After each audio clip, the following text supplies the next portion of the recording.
you can see here. Test, test. So the transmitter's on until.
All right, I think we'll go ahead and get started. So again, I'd like to welcome everybody who has come, and I'm so happy to see every one of you. Tonight we have a really special presentation by Kezia Finley. And before she gets started, I just want to let you know where our restrooms are. So if you go through the center doors at the back and turn to your right, you will see the men's restroom and the ladies' restroom as well. Some of you may know, have heard, but Pastor Jeremy Arnold, who has been our pastor here for 13 years, has moved. He went to the Chattanooga area. We are so sorry he has left us, but we know that the Lord called him to a new place and are happy for him. And we have a new pastor, Pastor Nate Nelson, and he will give us our devotional in just a few minutes. But I want to ask you one thing. I send out emails before the event. How many of you are receiving the emails to tell about? Oh, a good number of you, okay. So if you would like those emails, be sure you have signed in with your email address, and I'll add you to our list so that you are notified of the next dinner with the doctor.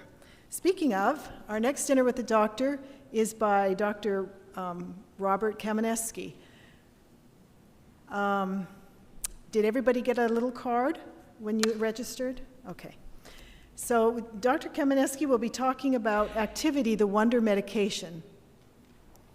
So basically, exercise and how it will benefit heart disease, diabetes, and hypertension is what he will be talking about.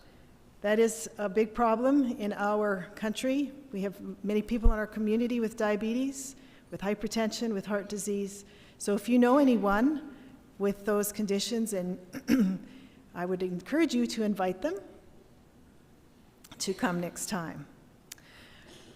Before we get started, I would like to introduce Kezia to you. She has, let me see.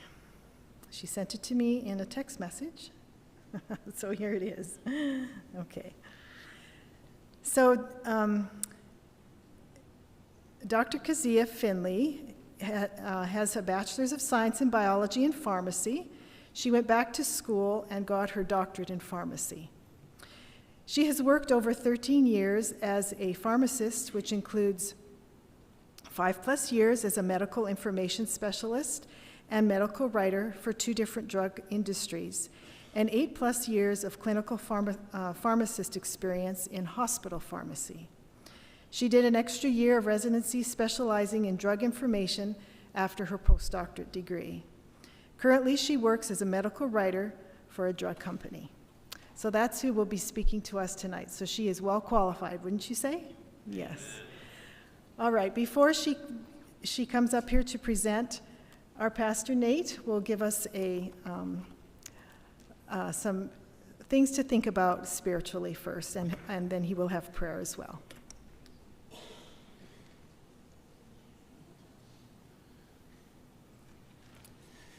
Thank you so much, Rhoda. I appreciate the introduction. Well, welcome and good evening. How is everybody tonight? Good. Doing well? Do you feel healthy? Amen. Are you alive, alert, awake, enthusiastic? I try to be. Well, I hope that this message here blesses you. The Bible says in the earliest days of creation, all of God's creation was vegetarian, even the animals. When God blessed Adam and Eve in the Garden of Eden, he says, I give you every seed-bearing plant on the face of the earth, of the whole earth, and every tree that is on the fruit, or every tree that has fruit within its seed. They will be food for you, and to the beasts of the earth, and all the birds of the air, and to all the creatures that move on the ground, everything that has breath of life in it, I have given every green plant for food, and it was so. It appears that all creation was vegetarian until the waters of the great flood receded and Noah and his family were left to replenish the earth. After the flood, the question that I had is, why did God now deem fit for his creation to eat one another? To eat animals, and for animals to eat one another. A possible clue comes to mind whenever I think about this. Is back in Adam and Eve, when man's wickedness had just, not Adam and Eve, I should say probably back when the flood, times of the flood, when man's wickedness happened to reach its peak. And God had to destroy almost all the inhabitants of the earth, all because of the wickedness that was there. That flood somehow changed the order of things, and it was as if Noah and his family were like Adam and Eve, beginning all things over again, but without the innocence of Adam and Eve, with sin lurking in the background. The first world, which had been created in perfection, was ruined because of sin.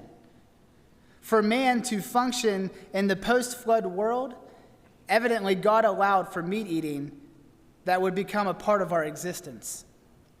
The distinguishing marks on this particular era of history would have having to live in the blight of sin. It's because of sin, the reason why we were left to eat meat. In the broad sense, it illustrates to us the devouring nature of sin and of the devil. Since the devil was given authority in the earth, as it says in Luke chapter 4, verse 6, we know that his kingdom is like the one that devours itself. Satan, who is the author of fear, would also rule this dominion with fear. Because of this, the animals and human creatures would have fear and dread of one another. They would feed off of one another to survive. Many people accuse God of being a cruel and unjust when they study nature in the insect world. Surely a God who made everything good could not call all of this good. How could a loving God, an intellectual creature, be behind such a savage and bloodshed events that happen in this world? Those are fair and intellectual questions to ask. And probably you've gripped with those questions yourself.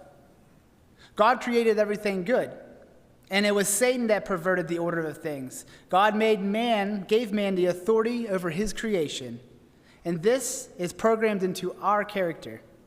Most people would deny that man has messed up, would not deny that man has messed up the earth, and most would argue that it's our responsibility to fix it. Anyone who says that it is pompous of us to rule the earth and yet tries to save it defeats their own argument by their own very actions.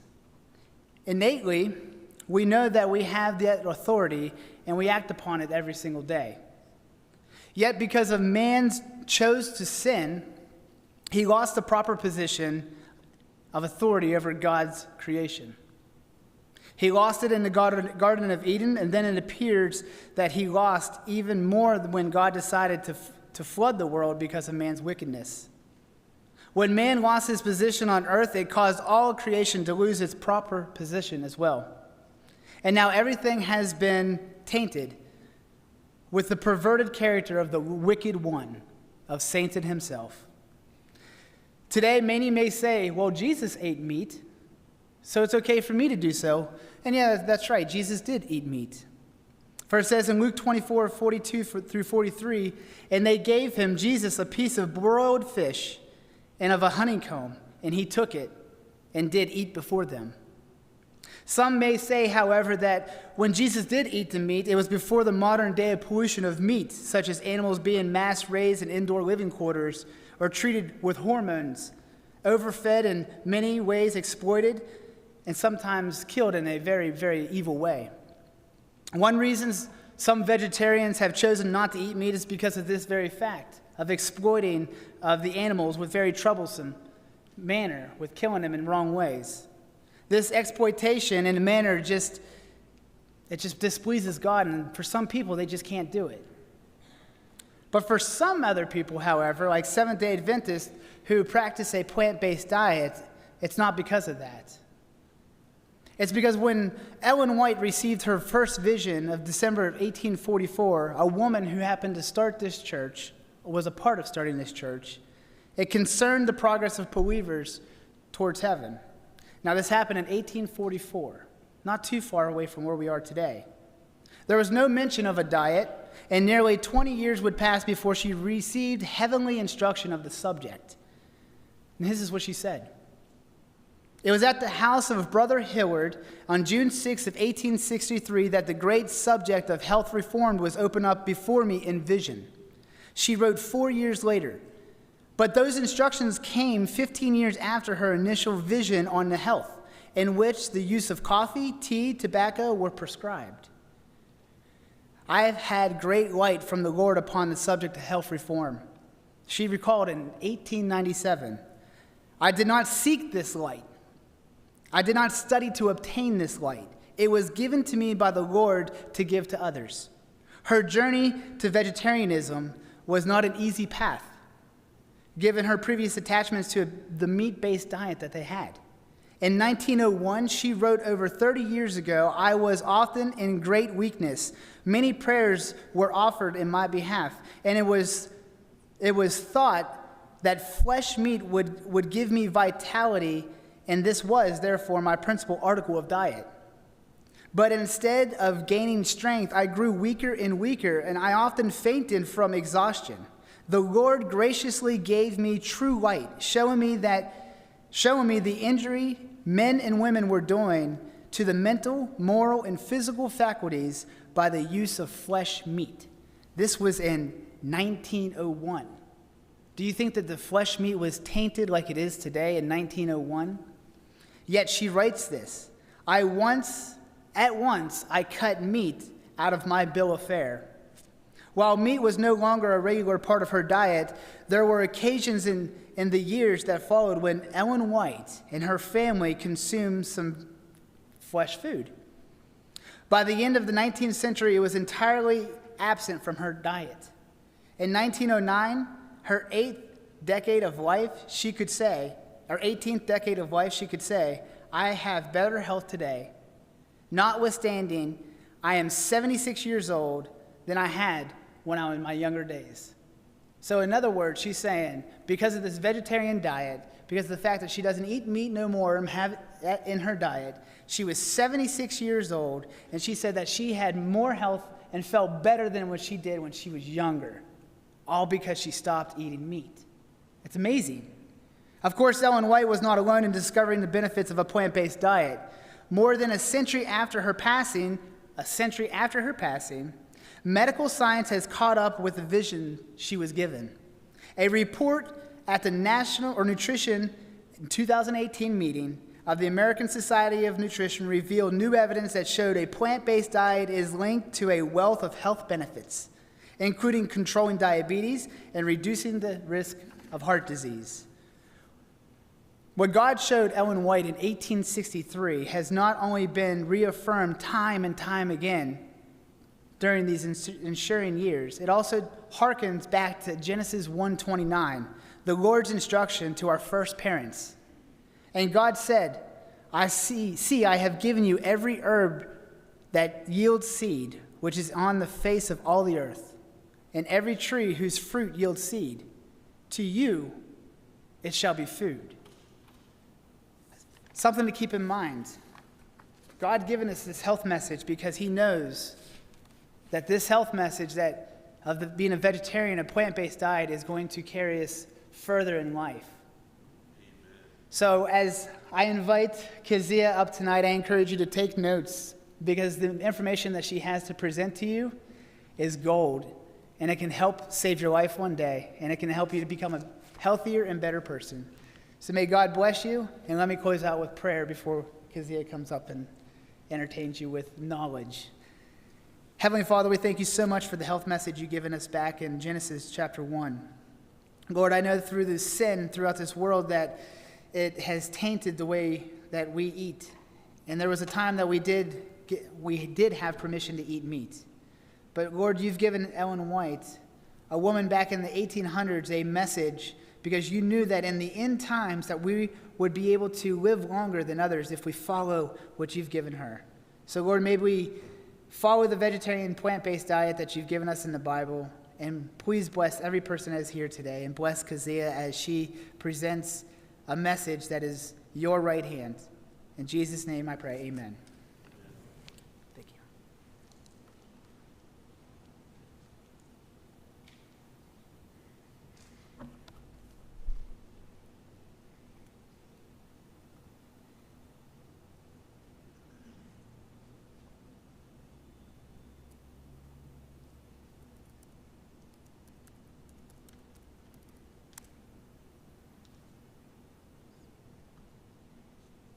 Good evening, friends. Thank you so much for taking the time out to come and spend this 45 minutes or so with me today. I am so glad that I am here to speak to you about this title. Is this why everybody's here? Review of the most commonly used herbal medicines. And thank you, Rhoda, for having me today to speak to everyone. So let's start with this presentation. Before we start, I just want to know how many of you in the audience take herbal medicine? Quite a few of you. How many of you know herbal medicine really well? Okay, I'm going to ask you for questions, Lance. So let's look at the objectives of our topic today. At the conclusion of this activity, you should be better able to understand the use of herbal medicines, know how they're regulated. Did you know they are regulated, or did you not? Some of you didn't know, okay.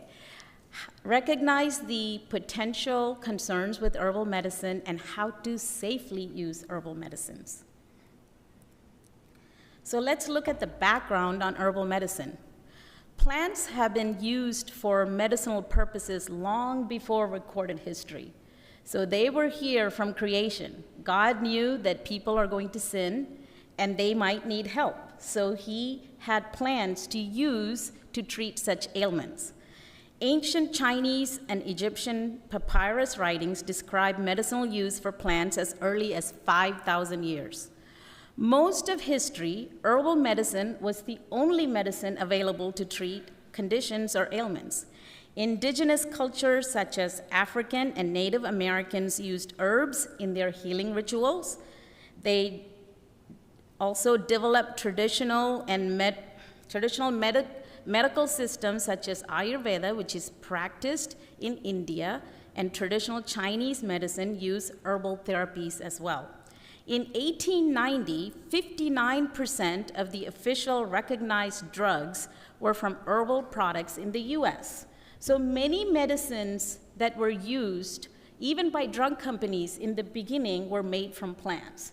But now they are able to synthesize using chemicals. And therefore, we don't have to use plants as much, because you need a lot of plants to create a certain product. So therefore, now we have more and more chemical products that are prescribed to you, and they have dangerous side effects as well as drug interactions, meaning that it will interact with other drugs. So let's look at what is herbal medicine. It's the use of plants, seeds, berries, roots, leaves, stems, flowers for medicinal purpose. It's sold as raw or as extracts. Plant is macerated with water, alcohol, or solvents to extract some of the biologically active chemicals. So these plants do have biologically active chemicals in them that are extracted so they can be used to treat some ailments. So they're not something that you would say it's food. It does have medicinal properties, and these are chemicals. They are available as pills, powders, or tinctures. They can be brewed as tea. They're applied to the skin as gels, lotions, or creams, and they're added to bath water. And they also treat many conditions such as allergies, asthma, cold, eczema, and so on.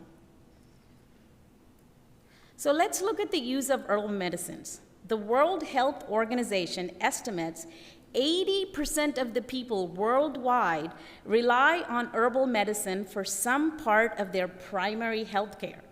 In the US, estimates of 20,000 herbal products and 20% of the population in America use herbal medicine. 20,000 herbal products. That is a lot of products that are out there, and you as a consumer has to know which products is better for you and which brand you should use. That's a pretty challenging experience for someone who don't know anything about it. In the past years in the US, there has been an increase in the use in America. And what are some of the reasons for this increase? The cost of prescription medications. Prescription medications is going through the roof. And most of the people have more than 1 or 2 diseases. So you're on 5 to 6 medications at a time, and your insurance company may not cover most of them. So what do? There's alternative medicines that you can use and go get them easily. So people are wanting to go back to natural or organic remedies. They believe that herbal means chemical-free and it's safe to use. And it is a way for a cheaper alternative to use for drug or diseases. And there has been a long tradition of use outside conventional medicine. It has become more mainstream as improvements in analysis, quality control, and along with advances in clinical research. There are more and more research being done with herbal medications. The studies are small. They're not as big as your prescription medications, but there are lots of studies. As I'm preparing for this presentation, I have to weed out so many studies. And the problem with small studies is it might work in one patient, but it might not work in another patient. So that's why drug companies spend millions and millions of dollars on clinical trials where they have thousands and thousands of patients. So this way, the efficacy or how effective a medication is and safety of it is better researched and found, and they're able to with certainty say that this drug will work for you for diabetes, let's say. But there are issues with side effects and drug interactions in medicines that are prescribed. Value of herbal medicine in treating and preventing diseases has grown tremendously in the US. So let's look at the herbal medicine sales. This is something that I found that shows the sales. This is one of a source that I found. In United States, the sales of herbal medicines surpassed 10 billion for the first time in 2020, totaling an estimated of $11.261 billion. So you see how many people are using these medicines. This is just US.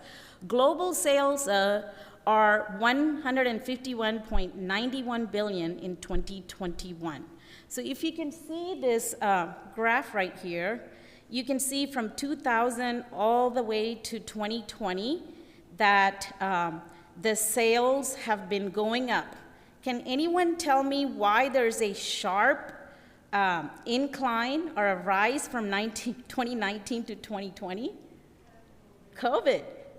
COVID has boosted the sales of many of these herbal products because people weren't sure what to take. In the beginning when COVID happened, nobody knew what this disease was.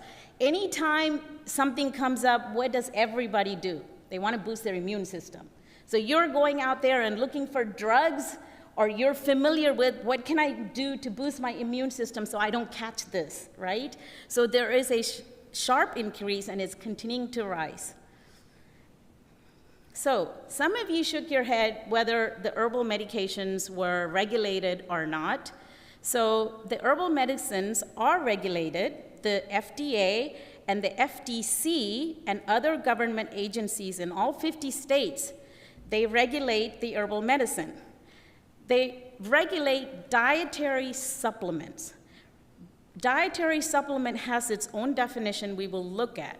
The herbal medicines are part of the dietary supplement category. So they regulate the manufacturing, the labeling, and the marketing through extensive regulations. The FDA, with its regulatory authority under the Federal Food, Drug, and Cosmetic Act, amended in 1994 by the Dietary Supplement Health and Education Act, they decided to regulate dietary supplements as a category of food, not drug. So herbal medicines fall into the category of dietary supplement as food, not drug. So therefore, everything that is used for dietary supplement products and dietary ingredients are regulated by FDA. So by law, it is illegal for manufacturers and distributors to manufacture or market products that are adulterated or misbranded. We will look at those definitions here shortly. The manufacturer and distributors are responsible for evaluating the safety and labeling of their products before marketing. But they're not required to submit the efficacy, how effective it is, and safety data to the FDA. Because they're regulated as food, not drug, they don't have to submit all the data to the FDA. And they're not subject to the same testing, manufacturing, and labeling standards and regulations as a prescription drug. So I want you to understand this very clearly. Even though they regulate it, they don't have to look at the data of how something is effective or something has safety in these drugs. So they are allowing manufacturers to make sure that they do this in good faith.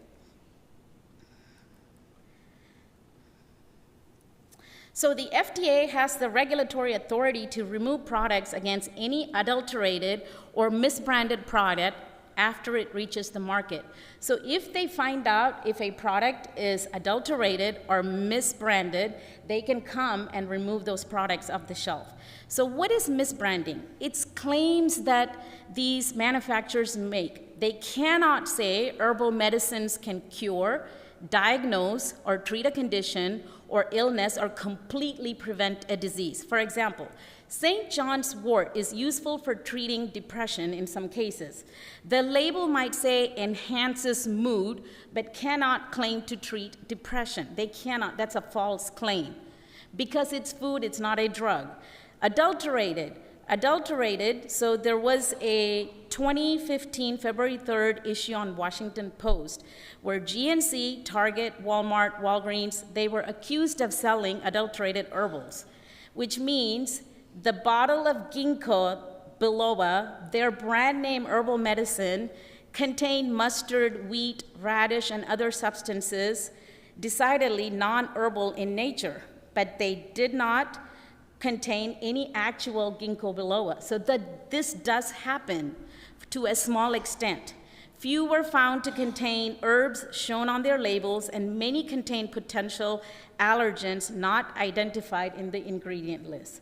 So there are products out there that are not 100% pure. They are adulterated. So you should be aware of these things. So here is some issues with adulteration and authenticity. There was a study that tested the chemical authentication of botanical ingredients. So they looked at almost 2,300 commercial herbal products sold in the United States and 37 countries total over 6 continents.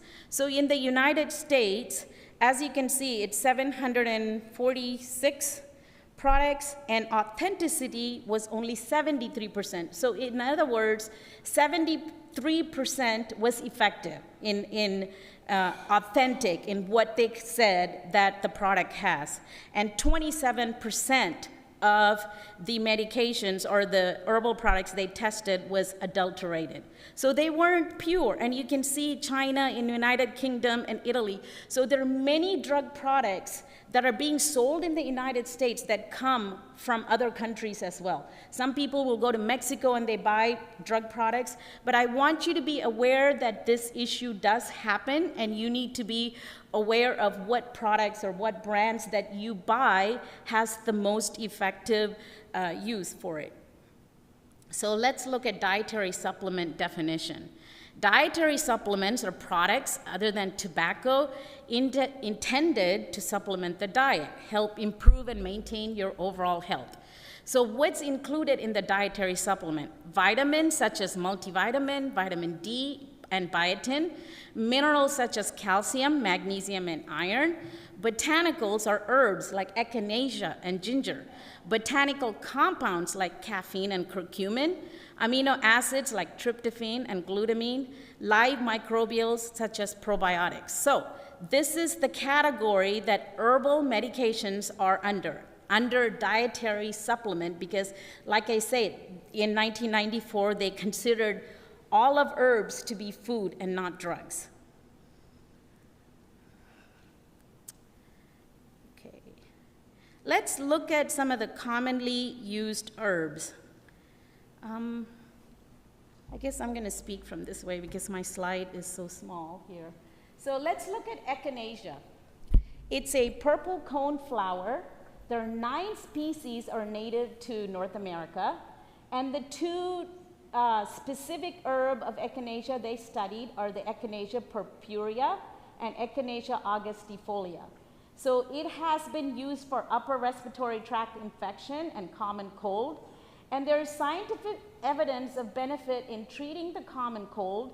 It reduces the chance of catching a cold but not shorten the length of cold.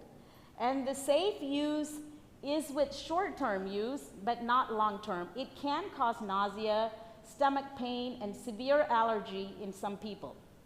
How many of you take echinacea? Okay. And ginseng is Asian ginseng. It could be red or white depending on how it's prepared, the roots are prepared.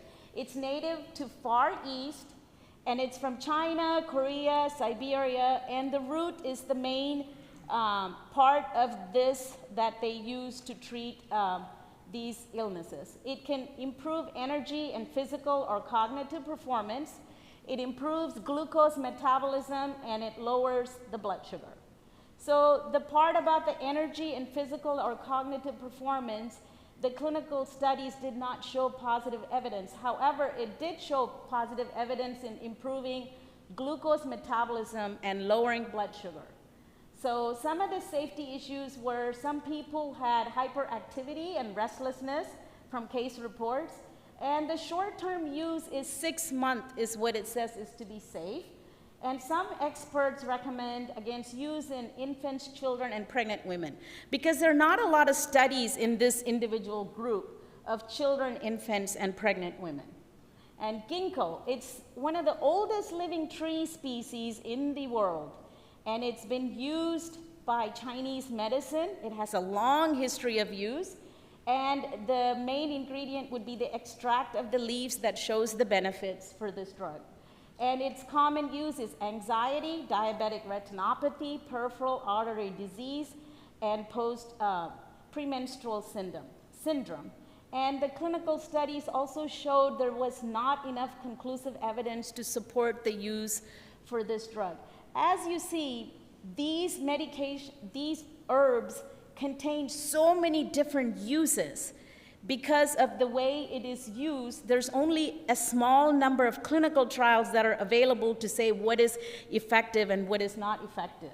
So it is used for the treatment of dementia, and as you see, it showed effective in improving the symptoms of dementia, and the safety is safe to use short term. You can have headache, dizziness, and palpitations.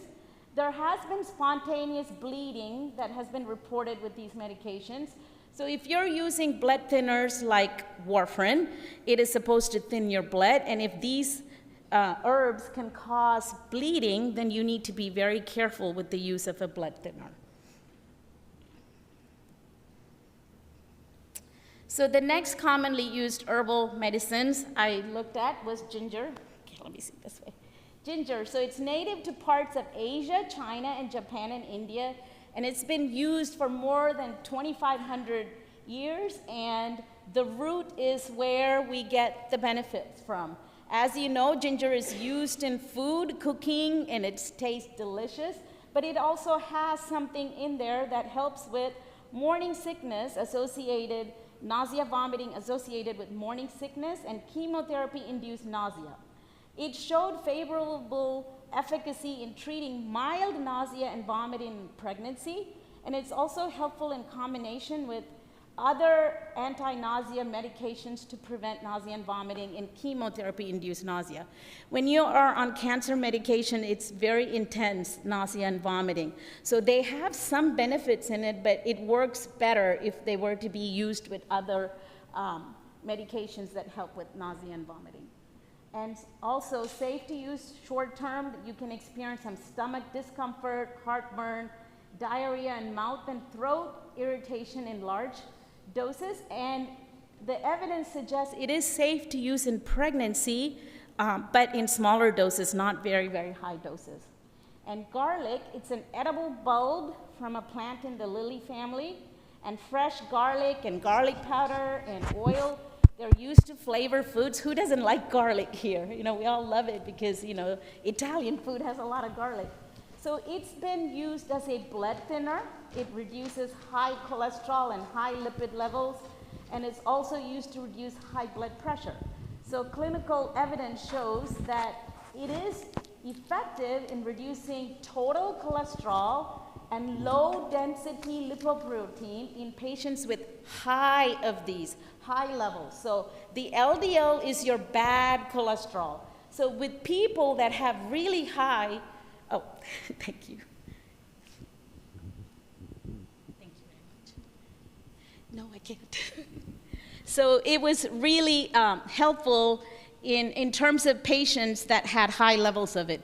It had no effect in improving HDL levels. Those are the high density lipoproteins. Those are the good lipoproteins that you need. It did not have any effect, but they had to take at least 8 weeks to see these results. And it's also helpful in reducing blood pressure, but there was limited evidence. So safety can also be mild GI side effects, and of course garlic odor. A lot of people were complaining about taking garlic pills and they could burp it, and you know, you can smell the odor, and they didn't like that. And also used in caution if taking blood thinners. So garlic is also like an anticoagulant. That means it thins the blood, it reduces the clotting time. So if you take blood thinners, you have to be very careful if you're using garlic in a very large amount, a long time, not small doses that you could take it. And also it interacts with other herbal products. So there are other herbal products that can also be a blood thinner. So be careful when you use couple or 3 of them that causes that, you can have a risk of bleeding. And in surgery, they always say if you're taking warfarin, at least stop 2 weeks prior to surgery because you can bleed in surgery. So be careful in those. St. John's wort. That is a very popular medication. It's been here for a long time. It's a plant with yellow flowers, and it blooms around late June. And late June is when they celebrate St. John the Baptist feast. So this herb was named after St. John. That's why it's called St. John's wort. I didn't know that. So I put depression because that is one of the main diseases that it treats. Depression is a very common and most prevalent these days with children and adults also. So St. John's wort is used for mild to moderate depression lasting than 12 weeks. You have to make sure that you talk to your healthcare provider before you take this. Maybe you have a mild depression and you say, I'm just going to take it. But herbal medicine, just like any other medicine, should be used with the help from your healthcare provider. So many drug interactions are happening with St. John's wort. So there is a chemical system in our body. It's cleared by the liver, and the liver has an enzyme that all these drugs compete for. So when they're competing for this enzyme that breaks this drug down so it can be cleared out of your system, when all these medications that uses the same enzyme system come together, the effect of the other medications could be less or more. So it's dangerous if you're taking a blood pressure medication and the effect is being lowered. So it's not controlling your blood pressure.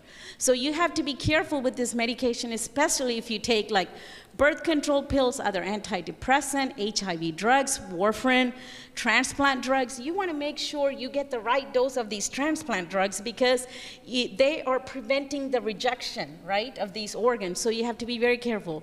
And also heart and cancer medicines.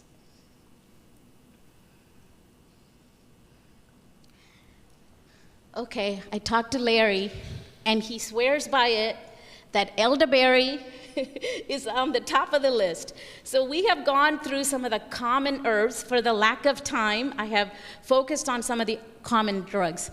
So look at the top-selling herb, elderberry. $329 million was spent. People were purchasing these drugs. How many of you have taken elderberry? Wow, many of you. And I wanted to focus on elderberry, turmeric, and CBD. CBD is very popular right now among children, and teens. So I want to focus on those 3 drugs. So let's look at elderberry. It's a dark purple berry of the European or black elder tree. It grows in the warm parts of Europe, North America, Asia, and North Africa. The parts used are leaves, stem, and fruit. And the way it works is it inhibits or it prevents viral replication. So it decreases the amount of viral produced in your body. It also has anti-inflammatory, that means it reduces inflammation, it increases your immunity, and it has antioxidant activity. It's used in colds, influenza, flu specifically, and it also acts as a diuretic. Some of the dosage forms available are gummies, teas, lozenges, capsules, and liquids. This dosing I have put here is based on the clinical trials of how effective this elderberry dosing was.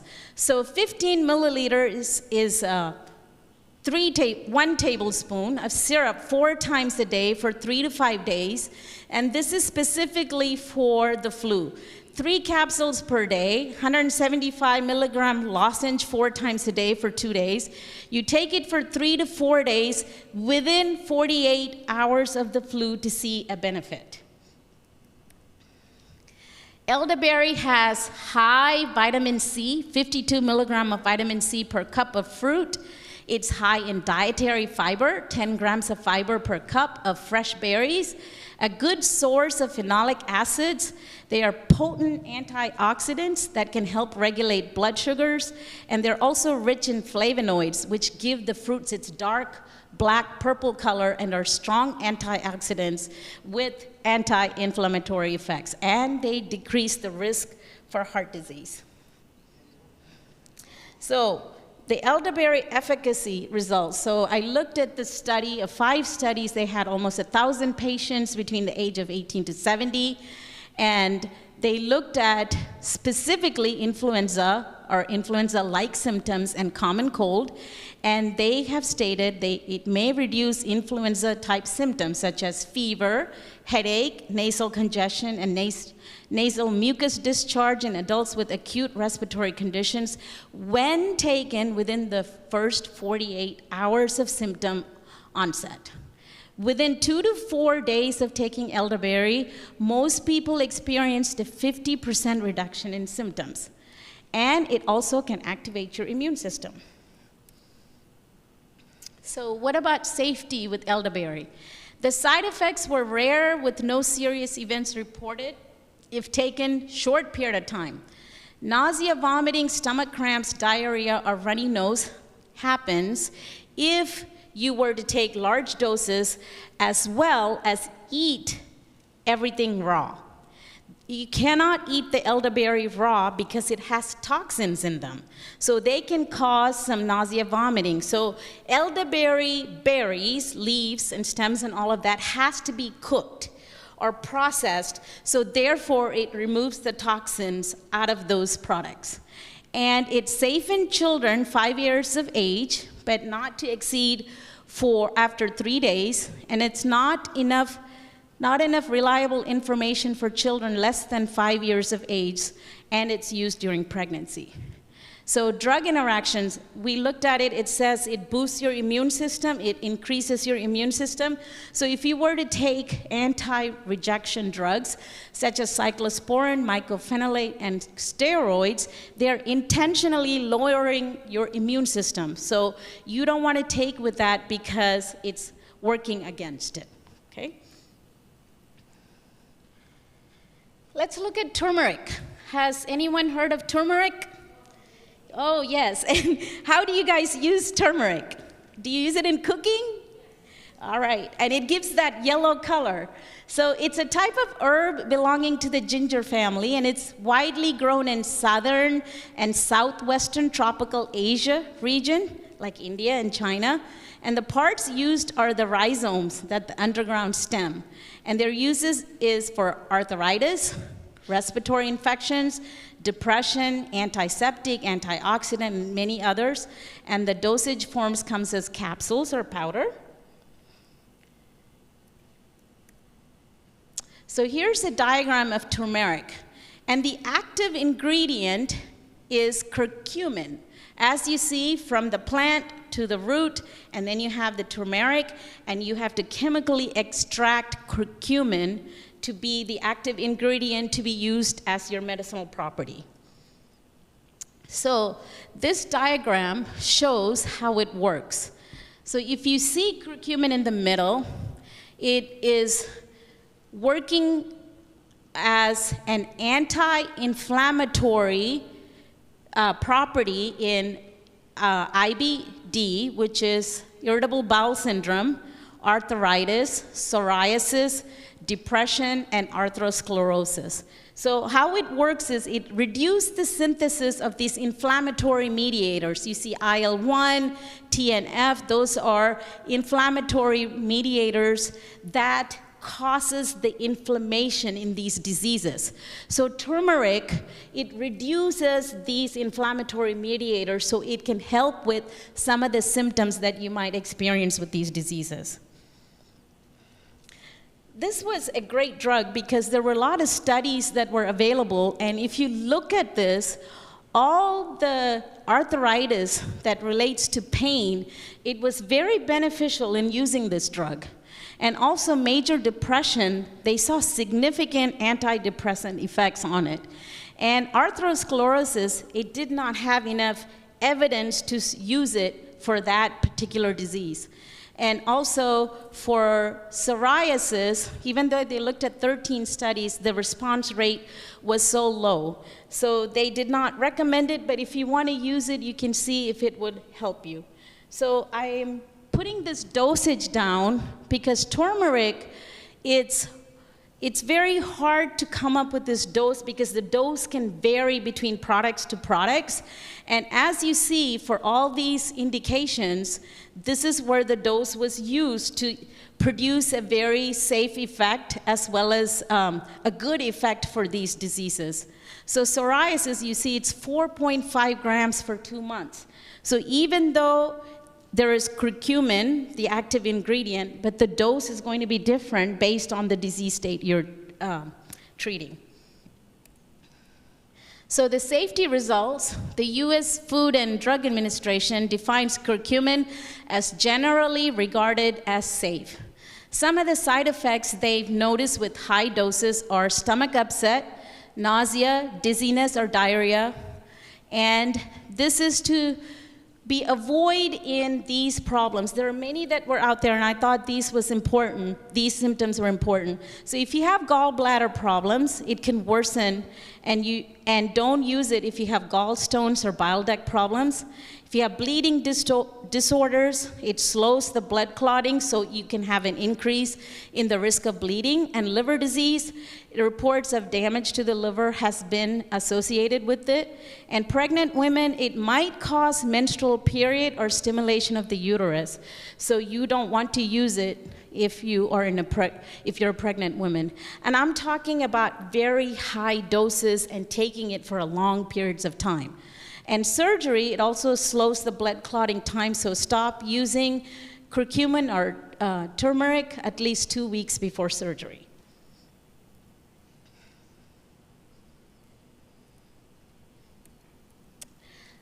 Let's look at CBD. How many of you know about CBD? Okay, do you guys use that for any reason? No? Okay.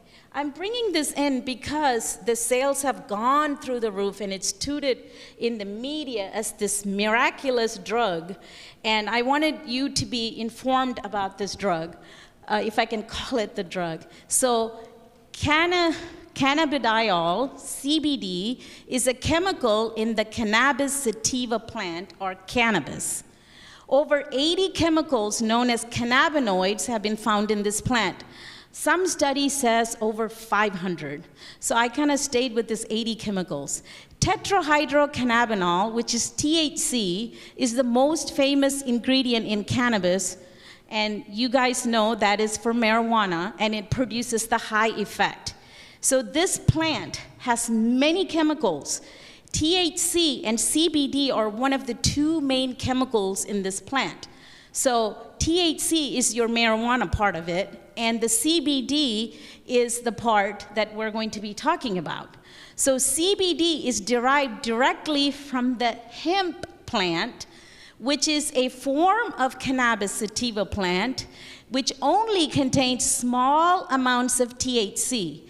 They say hemp is a cousin of the marijuana plant. So that's how it's described. So the parts used are the leaves, and it's used for pain relief, inflammation, PTSD, epilepsy, and anxiety.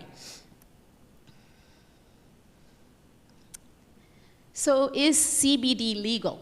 The hemp-derived CBD products has to be within less than 0.3% THC.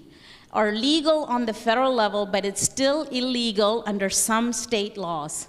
All 50 states have laws legalizing CBD with varying degrees of restriction.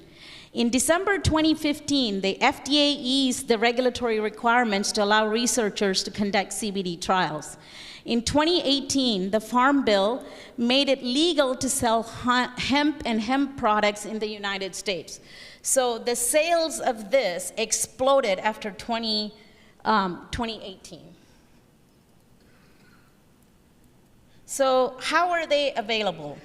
You can find it as oils, oil-based capsules, extracts, and these oils and oil-based capsules can be put under the tongue. You can squirt the liquid under the tongue.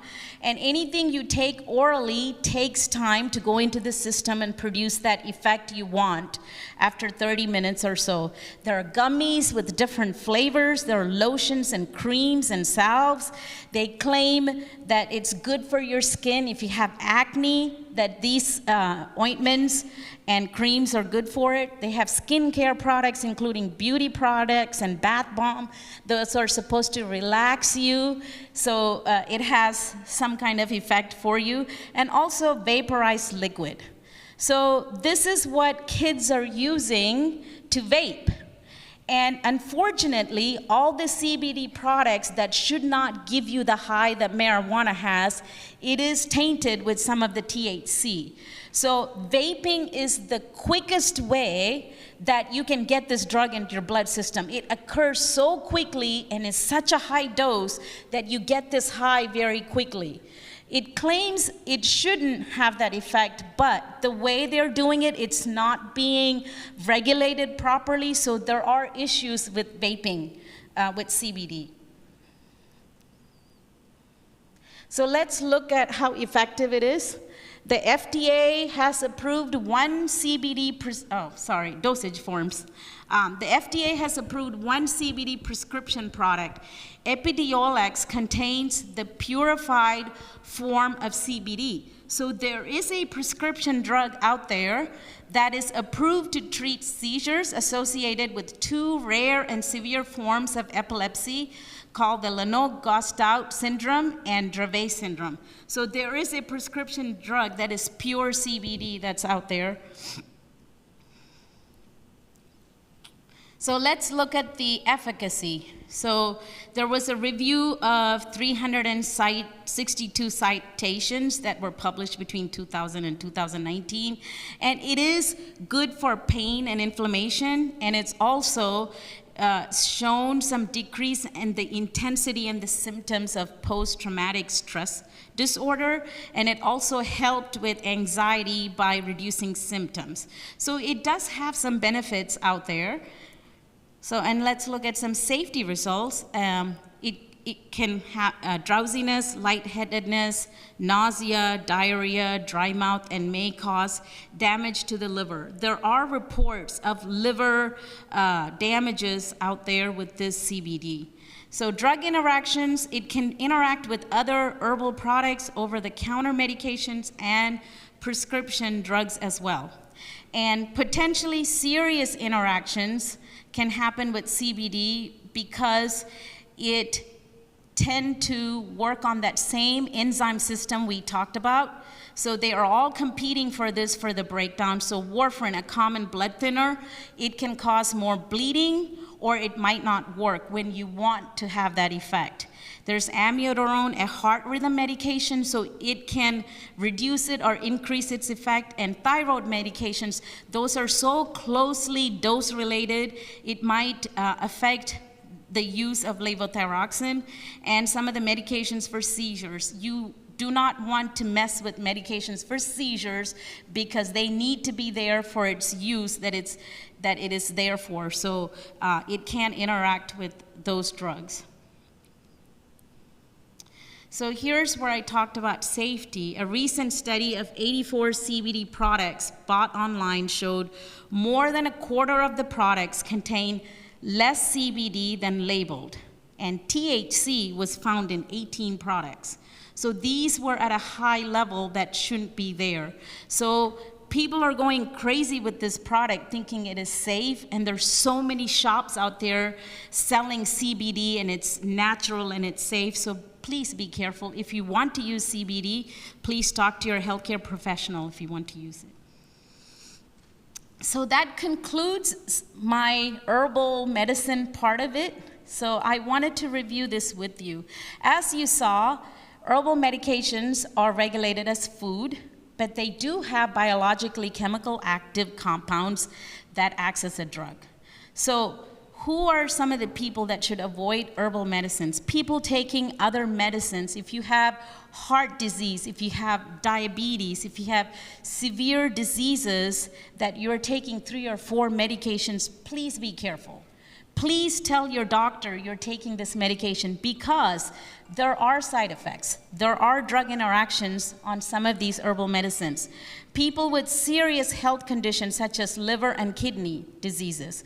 Because herbal medications, in order for it to be metabolized or to be cleared out of your system, they use either the liver or the kidney. And if you have those diseases, then these medications are not being cleared from your system, so therefore you can have increased effect of these medications. And people going to have surgery, and we talked about it, some of these medications can decrease blood pressure and they can decrease the blood clotting time, so you don't want to bleed before, during, or after having a surgery. And pregnant and breastfeeding women, there are not many studies to use safely other than what I put out, which was ginger. And elderly people, 60 and over, elderly people who are 60 and over, and they have 4 or 5 diseases, are the biggest group of people that are using this drug. Why is that? They have retired, most of them. They are on Social Security. They have more than 4 or 5 diseases, and they're taking many drugs. So they think it's easier if something says lowers diabetes. So I can't afford this insulin, so let me go take this drug. So they have to be very careful. And also, as you age, you don't clear the drugs from your system as easily like when you were younger. So you tend to require smaller doses of medication like a younger patient will do.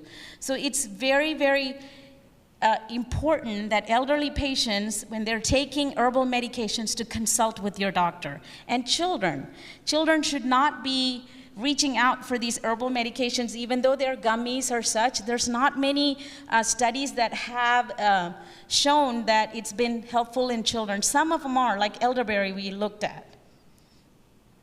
So let me talk to you about some potential issues with herbal medicines.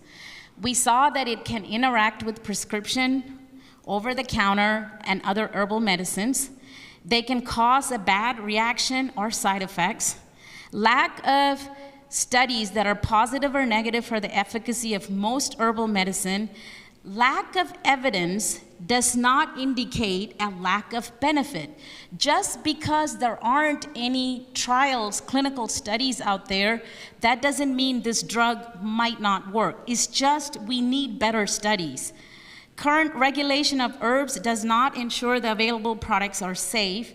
False and illegal marketing claims are still common. I want you to be aware that this does happen. And several simple changes to the regulation could dramatically improve the appropriate use of herbal medicine. So, you're here and you heard all of this.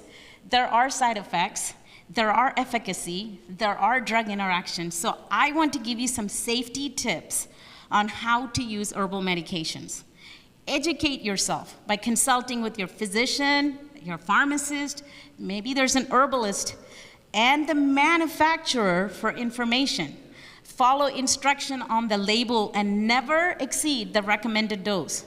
Watch out for side effects. If you experience something new that you've never experienced, stop taking the medication. Watch out for allergy reactions. A lot of people are allergic to drugs they might not even know of. But if you get the severe allergic reactions like breathing, call 911 or your local emergency number, because that's very dangerous, because you don't know when you first take an herb if it's going to be safe in you or not. And make a note of what you're taking, how much, for how long, and how it affects you, especially when you first start it. Communicate to your healthcare provider with the herbal medicines you're taking. Many patients go to their doctor and they don't tell the physician that you're taking an herbal product. For example, if you have diabetes and you're taking a medication that lowers your blood sugar, so what happens? The doctor keeps increasing or decreasing the dose, thinking, why does she not take the smallest dosage I can give? And this is a big problem because everybody thinks herbs are safe. So please communicate. Even when you go to the pharmacy, when you fill your prescription, make sure you tell them that you are taking herbal medications. So they can work together to provide the best treatment you can get. Stop taking the supplement if it isn't effective.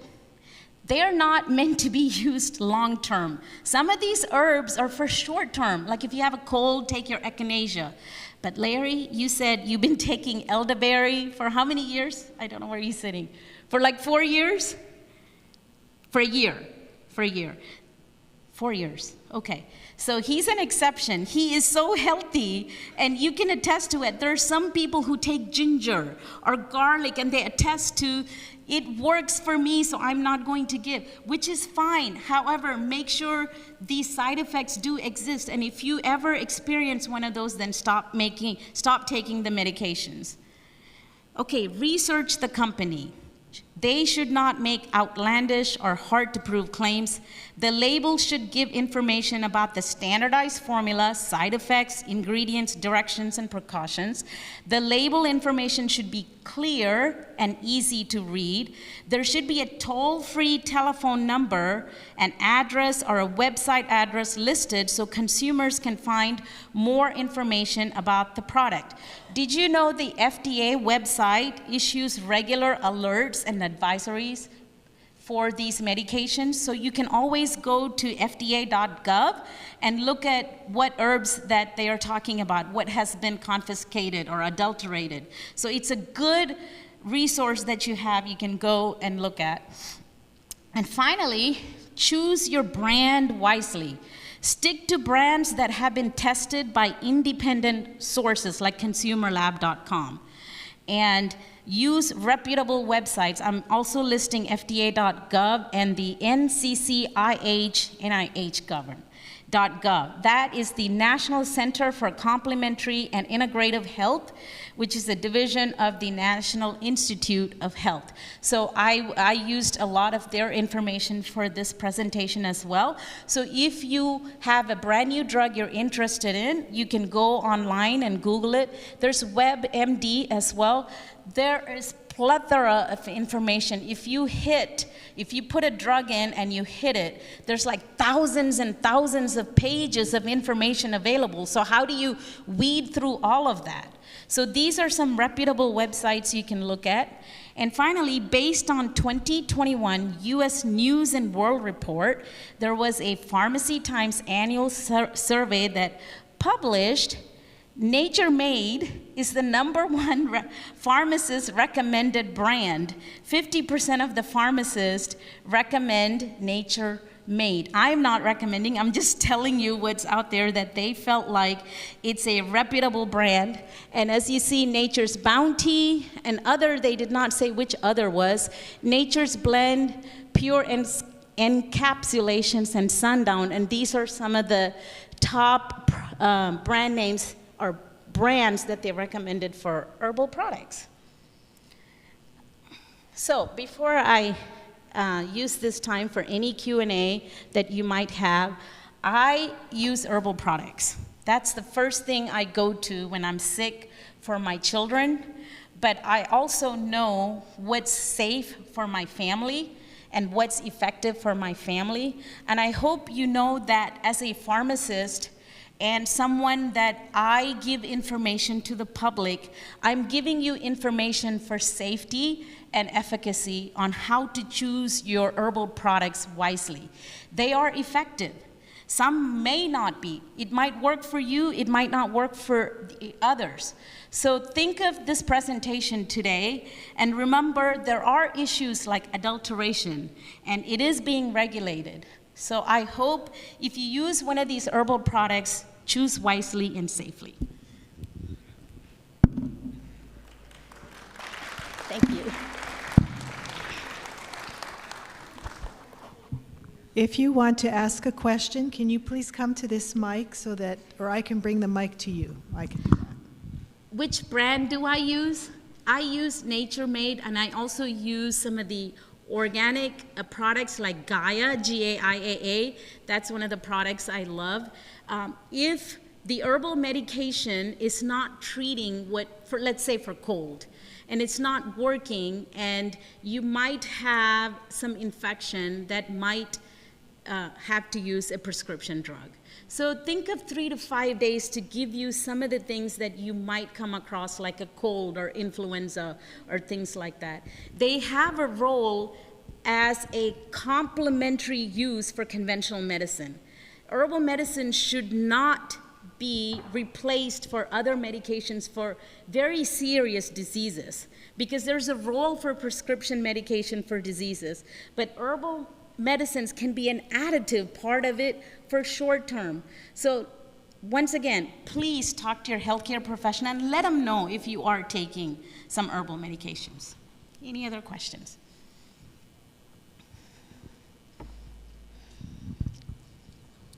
This isn't a question, but I just wanted to share some information. Okay. CBD is very beneficial, but it is very sad that they have not put any kind of regulation in place for that product. But I do carry one in my little store I have, and it actually has a QR code that will take you to the lab report of it, and it's actually grown by a local person here in Greenville. But it is very beneficial for many things, and especially animals, because they can't lie. I have a special needs cat that has severe neurological problems, and it's the only thing that keeps him from having seizures. So, and when I've taken him to the vet, they're like basically like there's nothing we can do for him. So, you know, it has been helpful. Yeah. See, I am presenting data from what I have researched. CBD is brand new, and it's coming out with more and more studies. So we will start having more information about CBD. But like, you are smart. You know which product to use, and you know it works for you, and you know if there's some side effects, I'm going to stop it. So just like any herbs, be a smart consumer. Know its effects, know its side effects, or how it interacts with drug. And I hope this presentation helps you in a way what herbal medications are and how to use them safely.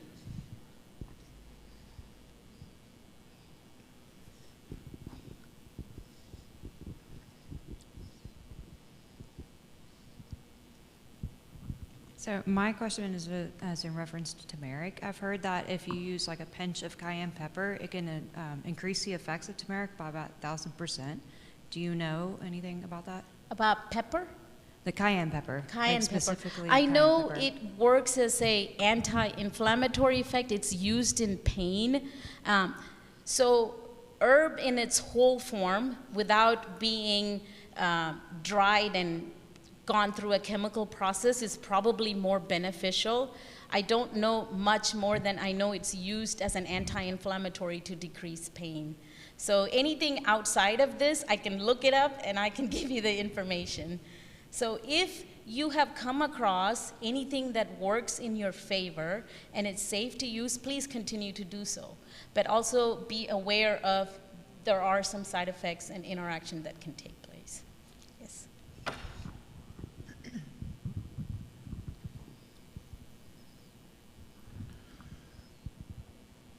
This fentanyl that's coming across our borders has got me concerned and really scared to death that it could show up in anything and you not know it. Fentanyl? Fentanyl. Fentanyl. Fentanyl, opioid. Yeah, Oh, fentanyl. okay. I know it's very highly abused right now in the streets. Yes. And it can cause some serious addiction as well as serious problem. I am not aware of it showing up in other things. Are you talking about like regular products having that? It just seems like it seems like it's too available, and it's too easy, and it's extremely toxic. Fentanyl is one of the most potent opioids out there, and it's used in surgery for pain. And I know if people are manufacturing or they're getting it illegally, it's very, very dangerous. And that's a whole another story of the opioid abuse, and all the street drugs now have fentanyl. I don't know how they are accessing it because it is coming from other parts of the country into our country, and they are manufacturing or stealing. And you know about people using more and more prescriptions to go get drugs illegally. It's a big battle out there, and it's for pharmacists too, because people can come with fake prescriptions, and they can, it's a drug mill, I believe that's what it's called, and they can go to different pharmacies. The pharmacy organization have taken, as well as the health authorities have taken actions where we can see in the database if a patient has gone to different pharmacies and they're getting these medications. So it is a huge problem right now, and that's a whole another topic, but I do know that exists, yes. Yes, so be careful in what kind of medications you buy or the herbal products that are out there. Like I have listed some of them that could be safely used, so just don't grab any bottle, right?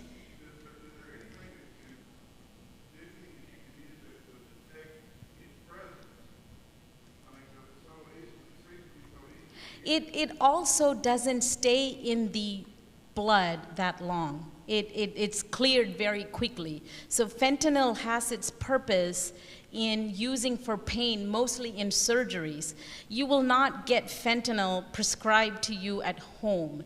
It comes in an IV form as well, and I used to work in a cardiac surgery floor, and the surgeon would give like huge amounts of fentanyl for his patients when he's doing surgery, because when they come out of it, especially open heart, you have severe pain, and pain in itself can cause a lot of problems. So taking care of your pain is important in a healing process. So my interaction with fentanyl is in that way, but I have not looked at how it's available in the street, because obviously it's not the purest form of fentanyl, you know what I mean? So it's contaminated, it could kill somebody, so you have to be very careful. Okay. It is a problem, yes. Yes, any other questions? Any other questions? Yeah. Oh, Larry? Oh, Larry. I'd like to put a plug in for the elderberry syrup. I've been taking it 4 years, and my wife brought the virus home. She affected her some, but it didn't affect me at all. And I've not had a flu, cold, sore throat, snotty nose, or anything in 4 years.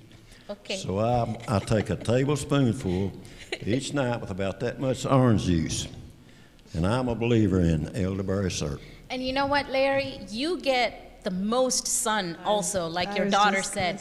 Vitamin D is a golden drug because, like I said, so many people lack vitamin D, the vitamin, and if the world were to give out free vitamin D, they can cure half of the diseases that are out there. Vitamin D is a very important vitamin to have because all of you are out there have low vitamin D levels. The doctors do not take a blood draw for vitamin D. You have to ask them because it's not part of the panel that they do. So you have to be at a certain level in order to fight infection. And I know they have it around 30 or so, but you have to be at a high level of close to 50 or above in order to stay healthy. And you get the natural vitamin D because you work outside, you know? And I'm 86 years old, and I'm wide open, and I've had 2 pluses in my life. I've never smoked, drank, or period. Praise but I God, do like Larry. a Dr. Pepper once in a while. I wish we could all be like you, yes. Okay, did you have a question? I just wanted to ask your opinion. I started taking turmeric for my arthritis and stuff, Okay, and it seemed to help me in my memory loss. okay, it does have that effect. And I didn't know if anybody had... So in India, we cook with turmeric. And you know it is used in every curry cooking that we have. And it has been shown, studies have been shown, the people from India has less dementia, less Alzheimer due to this.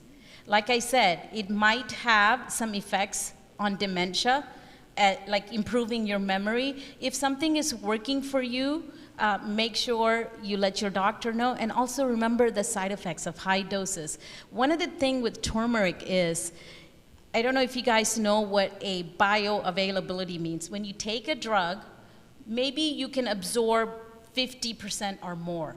Turmeric is so unstable, you're only getting 3% of the drug in your system. So some people, when they take it, they're thinking, oh, this is not working for me, so let me take more and more. So you end up having more side effects. That needs to be regulated. Turmeric, the curcumin part of it, that is the active one. But if something is helping for you, that's great. You know, but be also aware, like long-term use on certain medications. If your dose is at a very stable level and you are getting benefit, that's great. But understand, like I put the side effects and the drug interactions out there, be aware of it so you can recognize if you take it longer, if it's affecting you, then you are aware of it. Yeah, it is supposed to help with memory as well. I just didn't put it because there's so many things that it can be used for. I kind of focused on some of the common uses. Okay, I think that's it. Thank you, everyone. Actually, Oh, one more. there's one more question. Okay. So do you know much about the golden seal? Golden seal? Yes. It has antimicrobial, antibacterial, antiviral. It's almost like an I mean, you can take it for any kind of infection.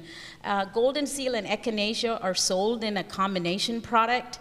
And once I start having a little bit of itchy throat and I'm not feeling okay, I start taking those capsules just to decrease it or prevent it. So golden seal is out there. It's been around for a long time. You don't hear much about it Yes, here recently, yes. though.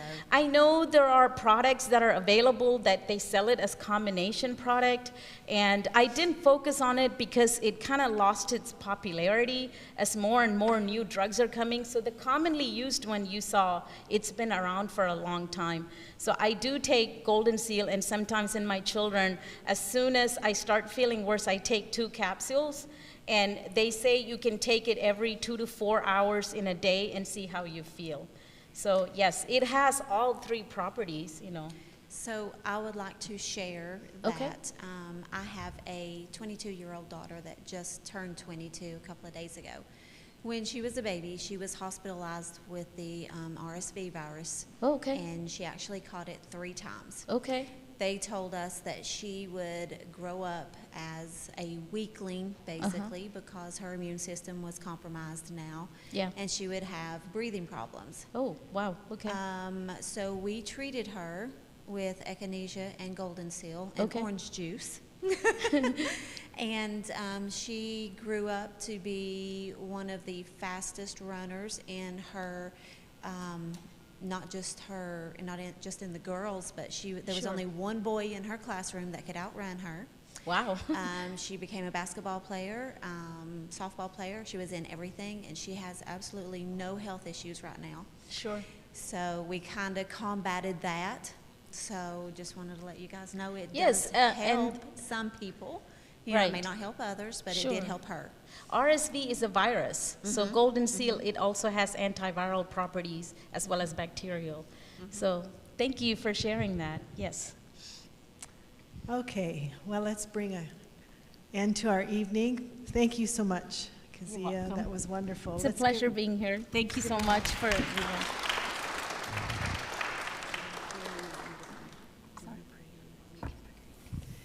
So before we leave, how about if we have a word of prayer before you go? Dear Father in heaven, thank you for this wonderful presentation tonight and what we have learned. Thank you for the products that you have made, the plants that we can benefit from medicinally. I just pray that you will be with each person here tonight as they travel to their homes, that they will be safe, and bring us back together again next time for another dinner with the doctor. In Jesus' name I pray, amen. Drive safely, everyone. Thank you for coming.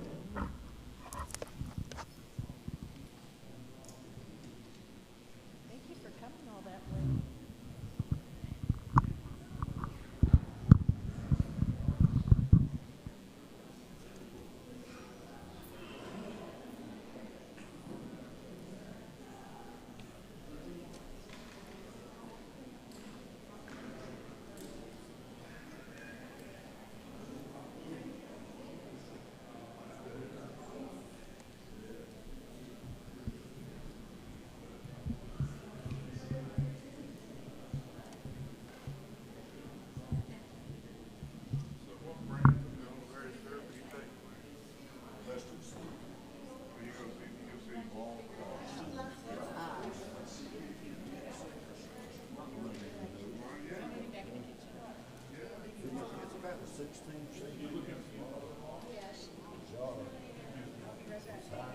Thanks, Rhoda.